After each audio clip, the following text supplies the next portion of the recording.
গতিকে আগতে আমি মূল কাহিনীলৈ যোৱাৰ আগত অকণমান মাহাত্ম্য শুনি লওঁ কি আছে ভাগৱত। ভাগৱত কিয় শুনিব লাগে?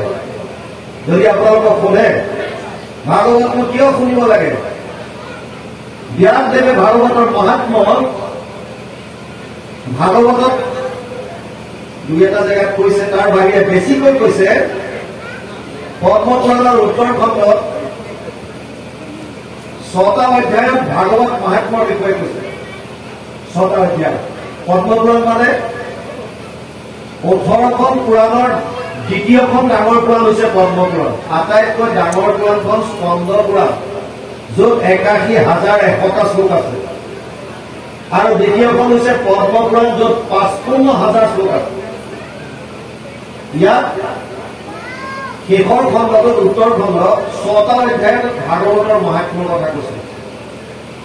ব্যাসদেৱে তাত লিখিছে यत्र यत्र भागवती वर्त भक्ति आदि काम भजेत कथा सप्तम समकर्णम त्रिकम तरुणयेत।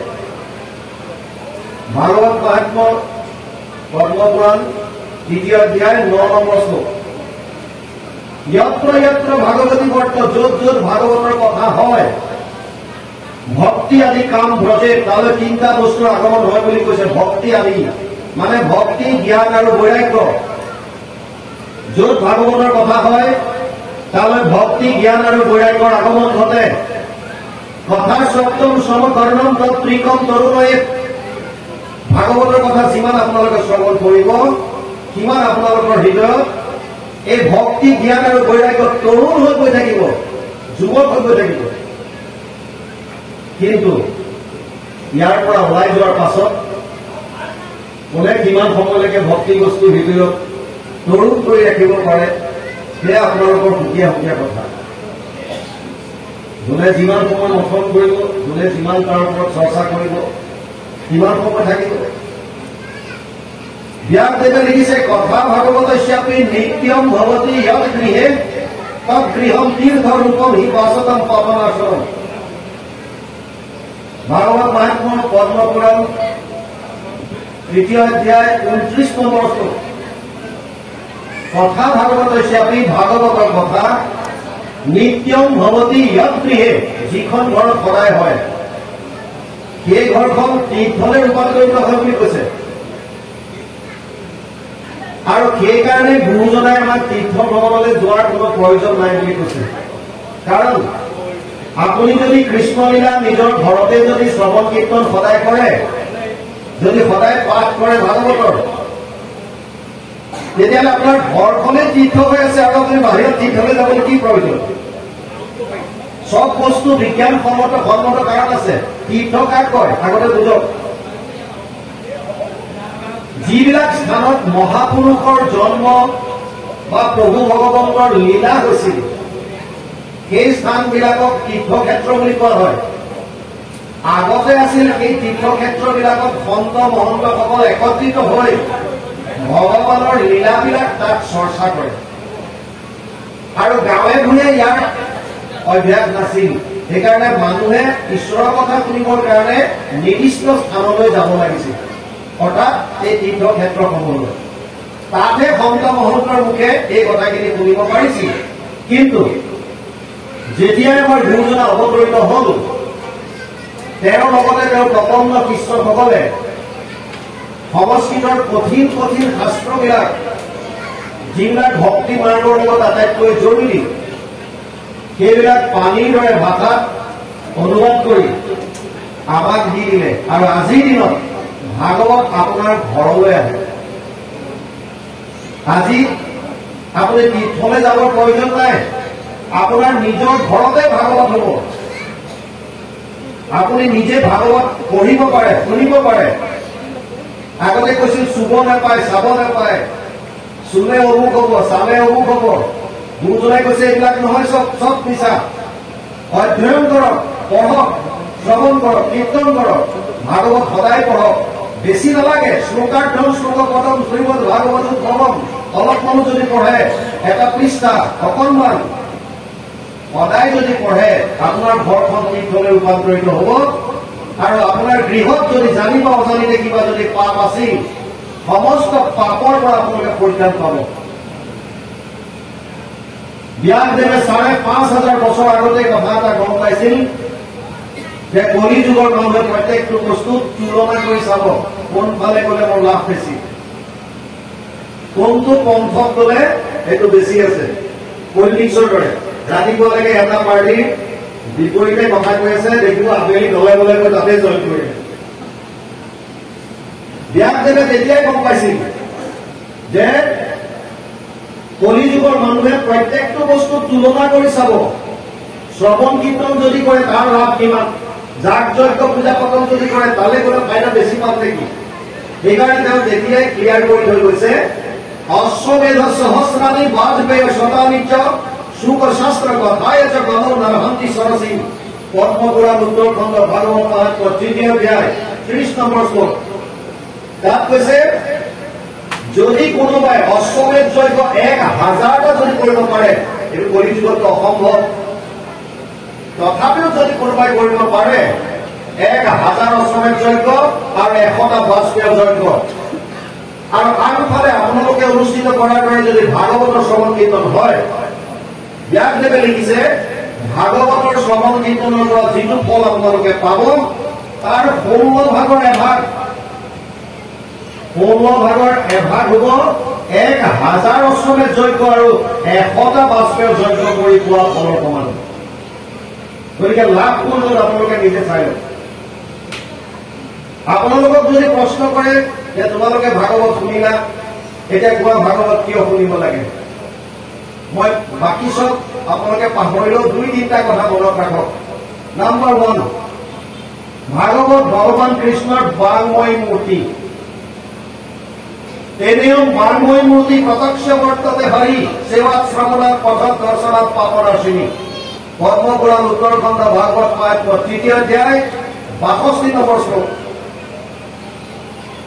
বৈকুণ্ঠ পায়নৰ প্ৰাক মুহূৰ্তত উদ্ধৱে যেতিয়া সুধিছিল, হে প্ৰভু তুমিতো এতিয়া কৈছা মই বৈকুণ্ঠলৈ গুচি যাম, ভূমি ভাড়াৰ কাম তোমাৰ ফিনিছ শেষ কৰিলা, কিন্তু তুমি যদি গুচি যোৱা যে তোমাৰ ভক্তসকলে কি কৰিব?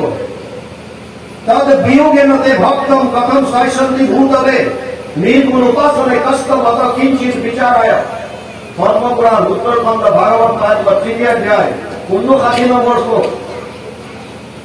হে প্ৰভু তোমাৰ বিয়োগত তোমাৰ ভক্তসকলে কি কৰিব? কাৰণ নিৰ্গুণ নিৰাকাৰ ব্ৰহ্মক উপাসনা কৰাটো সাধাৰণ মানুহৰ কাৰণে সম্ভৱপৰ নহয়। তেতিয়া উদ্ধৱৰ কথাখিনি শুনি ইতি উদ্ধৱ বাচ শ্ৰুতু অপ্ৰভাসে চিন্তায় হৰি ভক্ত অবলম্বনাৰ্থায় কিম বিধেয়ম ময়তি চ। ভাগৱত মাহাত্ম্য পদ্মপুৰাণ ৩য় অধ্যায় ৬০ নম্বৰ শ্লোক। ভগৱানে প্ৰমাদ ক্ষেত্ৰত উদ্ধৱৰ কথাখিনি শুনাৰ পাছত চিন্তা কৰিলে মই এতিয়া কি কৰি থৈ যাম, কি দি যাম ভকতসকলৰ কাৰণে, আৰু শেষত তেওঁ উপায় বিচাৰি পালে।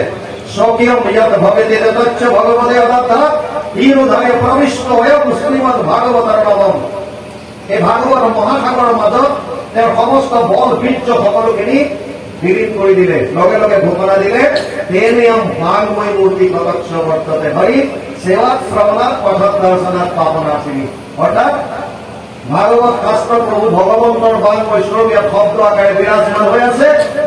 ভাগৱত যদি কোনোবাই সেৱা কৰিছে সেৱাৰ দ্বাৰা, শ্ৰৱণ যদি কৰিছে শ্ৰৱণৰ দ্বাৰা, পাঠ যদি কৰিছে পাঠ বা কীৰ্তনৰ দ্বাৰা, আৰু নহলে কোনোবাই যদি কেৱল দৰ্শন মাত্ৰ কৰিছে। ভাগৱত ভ্ৰমণ কৰাই নে নাই আপোনালোকে? কৰাই। ভাগৱত ভ্ৰমণ কিয় কৰাই? গোটেই গাঁওখন ভাগৱত ভ্ৰমণ কৰাই। আমাৰ গুৰুজনাৰ জন্মজয়ন্তীটো আমি কৰো, জন্মোৎসৱতো গোটেই গাঁৱত ভ্ৰমণ কৰাই। কিয়?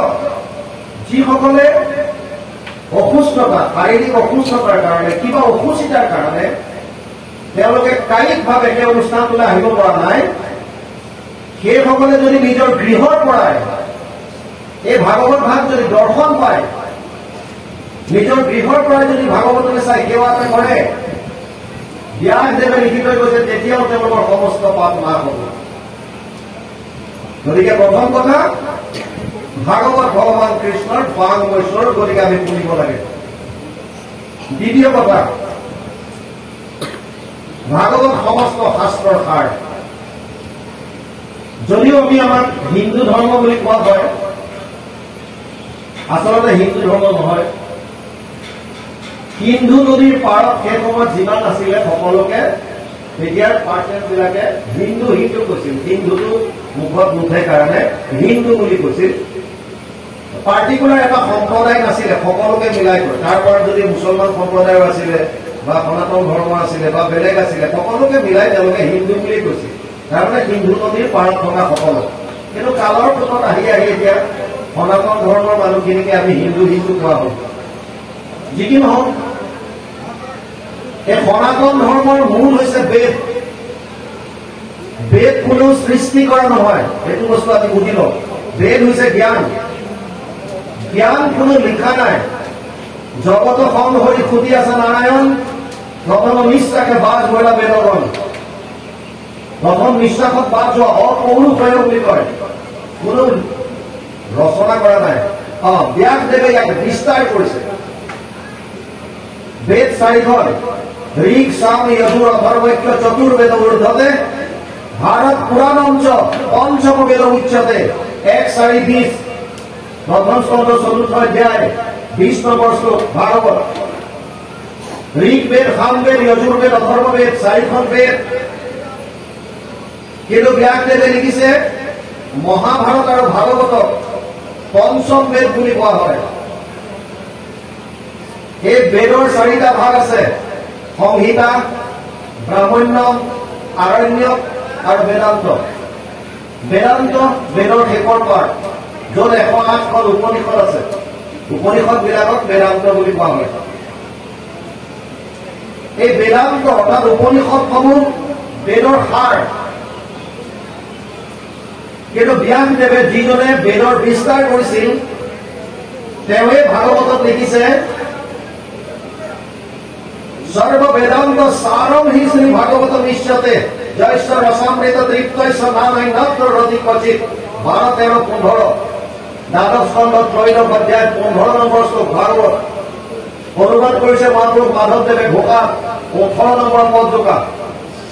সমস্ত বেদান্ত সাৰ মহাভাগৱত শাস্ত্ৰ ইহাৰ অমৃত ৰস পায়, পৰম সন্তোষে পান কৰিলে যিজনে তাৰ অন্যত্ৰ ধৰ্মত ৰসত গতি নাই।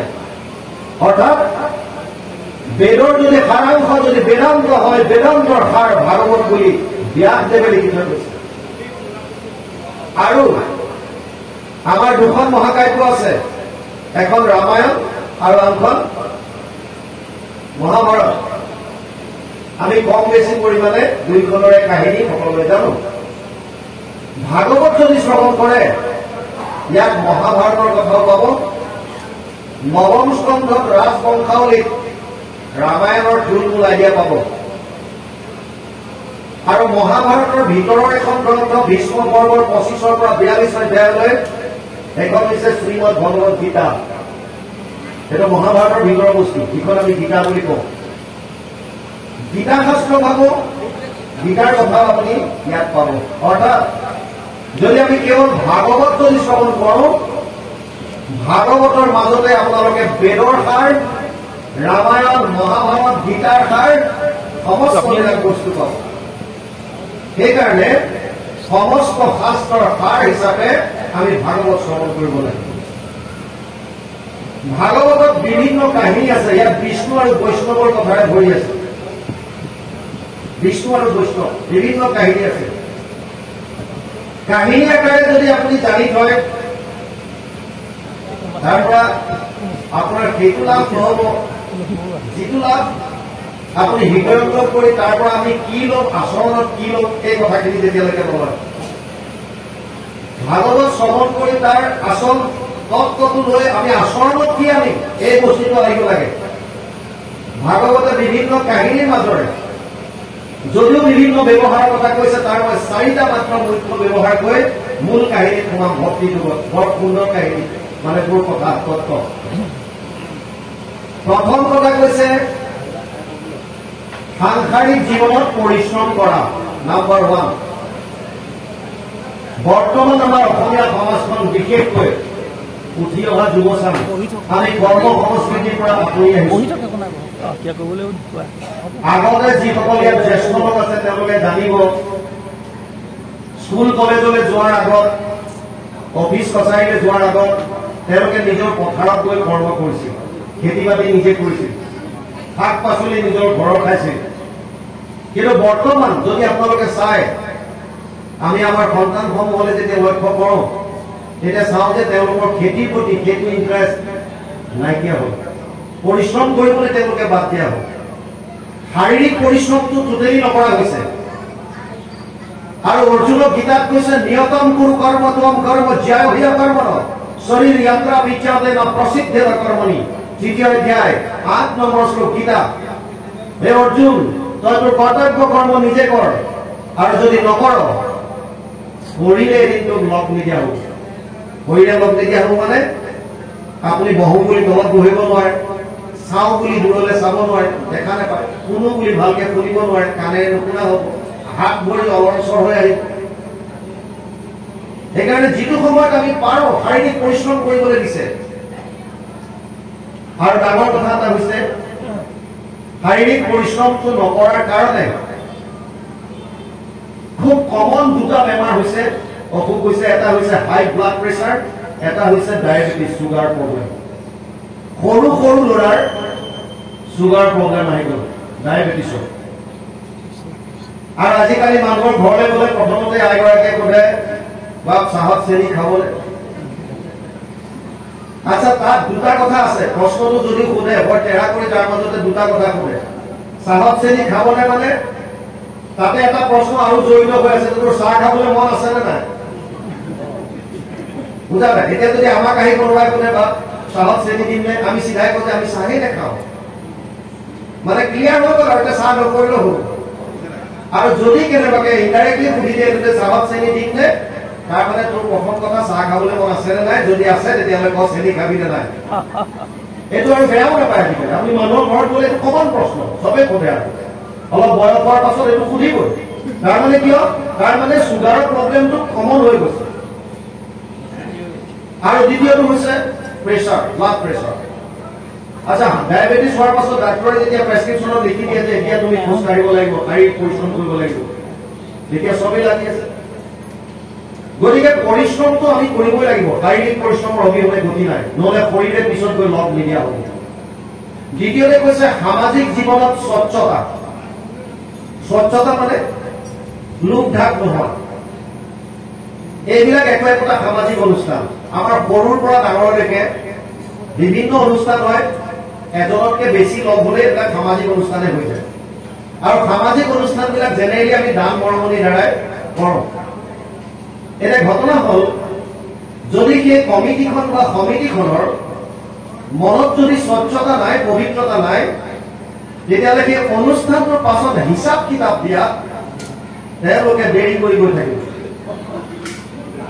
যিটো বস্তু 6 দিনৰ পিছত দিব পাৰে, 3 দিনৰ পিছত হিচাপ দিব পাৰে, সেইটো বস্তু আপুনি 6 মাহ হ'লেও নাপায়, এবছৰলৈও নাপায়, কেতিয়াবা কেতিয়াবা হিচাপটোৰ কথা বাদেই দিয়া নিদিয়ে। আৰু তেনেকুৱা হ'লে সমাজখনে দ্বিতীয়বাৰ তেনেকুৱা ধৰণৰ অনুষ্ঠান কৰাত যিটো শ্ৰদ্ধা বিশ্বাসেৰে আগৰবাৰ দান বৰঙণি দিছিল, সেই শ্ৰদ্ধাটো নাথাকে। আমাৰ এই স্বচ্ছতাবিলাক নাইকিয়া হ'ল।